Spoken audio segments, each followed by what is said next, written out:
Welcome, everyone. This is All Minus One Quick Shots.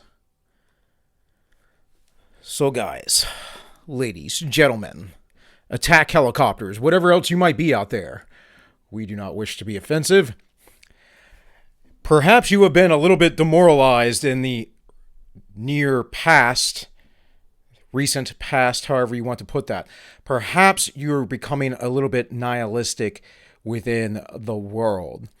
You feel disenfranchised. You feel like your vote doesn't count. Your voice isn't heard. Your beliefs are being trampled upon because of the system, right?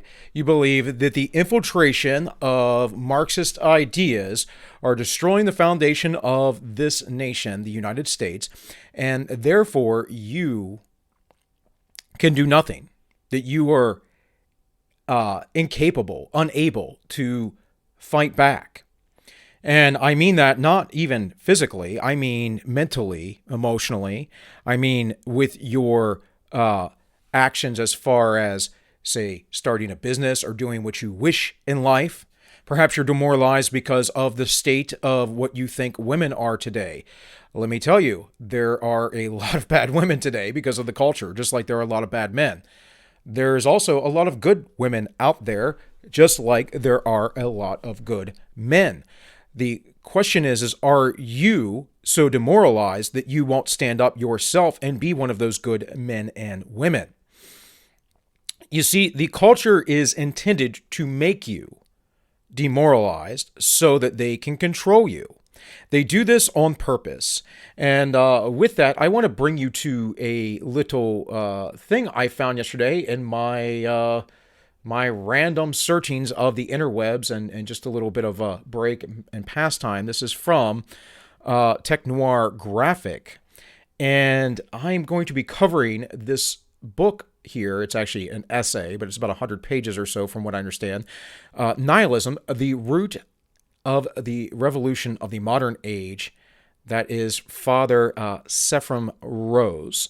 Now, this gentleman was an Orthodox priest, and he wrote this long treatise that apparently we only have one essay from. Volumes apparently. And we just have this one essay. So I'm going to start doing this tomorrow. That is Thursday on Story Time. And I'll bounce back between that and the Klaus Schwab book about the Kuf and the Great Reset. In any case, let me... maybe I'll get a copyright claim for this, but let me play a little background music here he's got going on. It says, what more realistically is this mutation, the new man?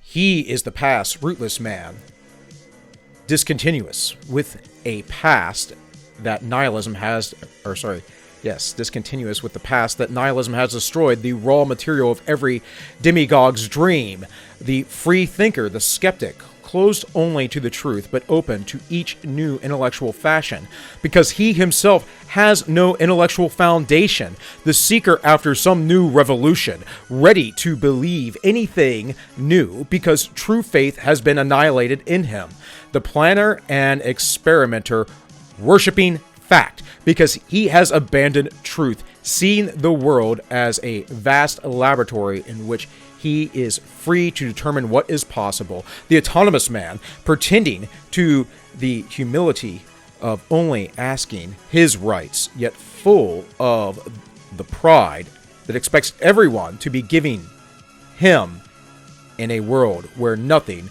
is authoritatively forbidden. The man of the moment, without consequence or value, and thus at the mercy of the strongest stimulus, the rebel, hating all restraint and authority because he himself is his own and only God, the mass man, the new barbarian, thoroughly reduced and simplified, and capable of only the most elementary ideas, yet scornful of anyone who presumes to point out the higher things or real complexity of life. Now, I ask you, does that sound familiar? Does that sound like any folks that you know, any political tribe or ideology? Let's go through that again real quick. It says, what more realistically is this mutation, the new man? He is the rootless man. He has no root. He has no foundation. Recall the parable of the seed in, what is that? I cannot recall the chapter in Matthew, but in any case, the group of parables, around Matthew 13 or so, if I'm not mistaken. The parable of the seed that falls on the different soils. So he is rootless, discontinuous with the past, meaning they don't respect anything from the past.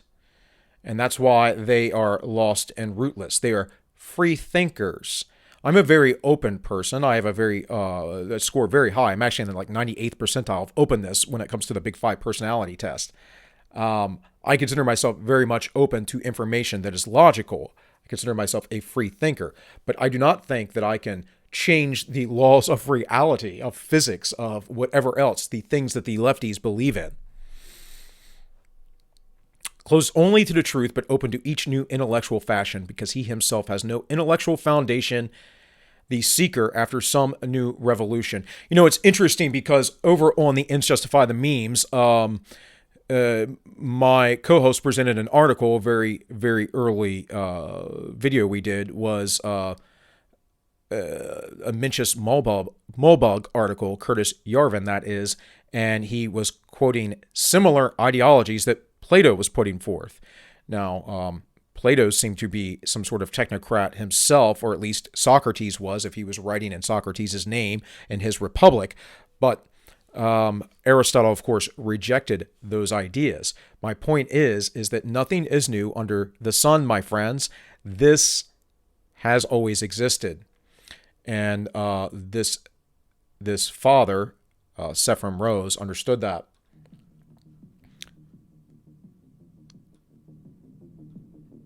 Just so you can admire this picture. So anyways, here is another quote. It says, "Do not fall for the incitement of violent commie puppets are selling. It is, of course, no secret to contemporary philosophers and psychologists that man himself is changing in our violent century under the influence, of course, not only of war and revolution, but also of practically everything else that lays claim to being modern and progressive.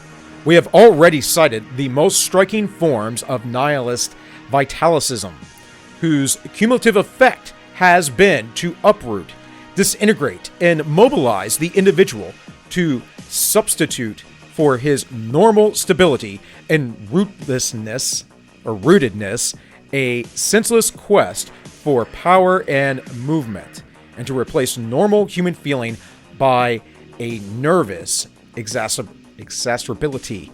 The work of nihilist realism in practice, as in theory, has been parallel and complementary to that of vitalicism, a work of standardization, specialization, simplification, mechanization, dehumanization.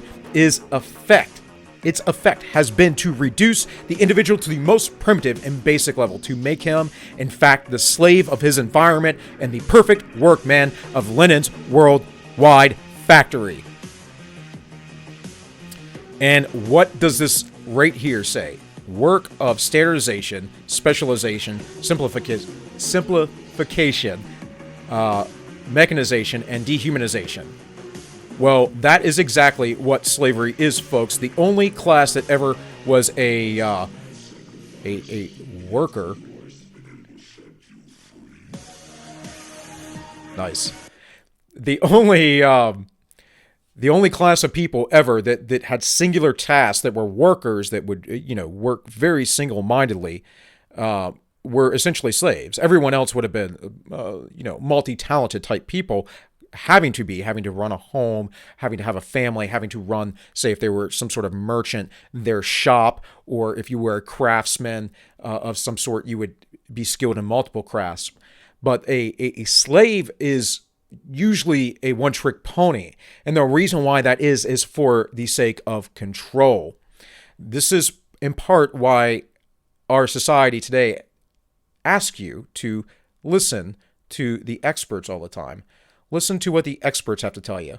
Listen to what this guy right here has to say, because, He's a good guy. He's in charge. He cares about you. In any case, guys, I really don't have much else other than that. Go check out that page if you are on Instagram. That is Tech Noir Graphics with an X.